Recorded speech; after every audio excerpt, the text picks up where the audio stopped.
LeBron hindi aalis sa Lakers, Bronny nireject ang ibang teams at T-Wolves buhay pa. So parang nasunang balita mga idol ay patungkol sa Game 4 ng serye ng Dallas Mavericks at Minnesota Timberwolves. Inaabangan ngayon kung mawawalis ba nila Luka at Kyrie itong sina Anthony Edwards o iisa pa nga itong Wolves. Naging dikdikan nga ang laban mga idol pero kontrolado nga ng Wolves ang laban most of the game. Sa crucial minutes ng 4th quarter ay nakapagtala ng back-to-back 3-pointer itong si Karl Anthony Towns na parang sa akin mga idol ang siyang nagpanalo dito nga sa Timberwolves. May game 5 pa nga mga idol matapos talunin ng Wolves ang Mavs nga sa score na 105-100. Si Ant-Man at Cat mga idol ang nagdala sa Wolves sa panalong ito. Nagtala nga si Edwards ng 29 points, 10 rebounds at 9 assists. Si Towns naman ay nag-ambag ng 25 points at 5 rebounds.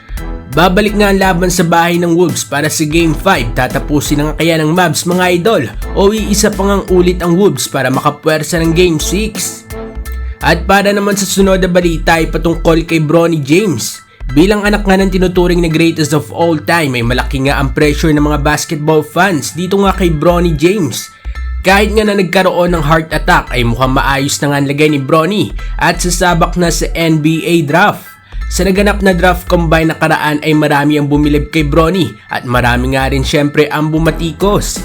May mga GM nga rin na reportedly na hindi naniniwala na isang NBA ready na itong si Bronny James.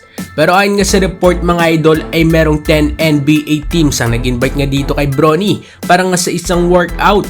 Kabilang nga dyan mga idol ang Los Angeles Lakers at ang Phoenix Suns. Pero mga idol ni-reject nga ni Bronny ang lahat ng kupunan na yan maliban nga lang sa Lakers at Phoenix Suns. So mukhang sa dalawang teams nga na ito mga idol gusto na maglaro nga nito ni Bronny James.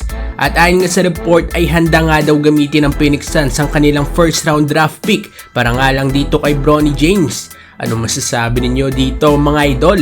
Madraft nga kaya itong si Bronny sa NBA? At para naman sa uling balita ay patungkol naman kay LeBron James.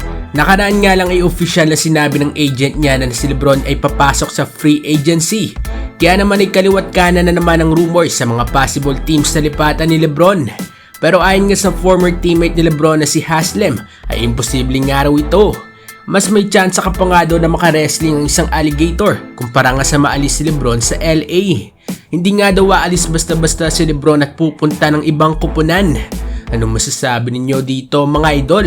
Sa tingin nyo ba ay babalik itong si LeBron ng LA Lakers o maghanap na ito ng ibang kupunan? Magkomento sa baba at ating babasahin yan. Huwag kakalimutan na mag-like at subscribe para sa iba pang balitang NBA. Maraming salamat po.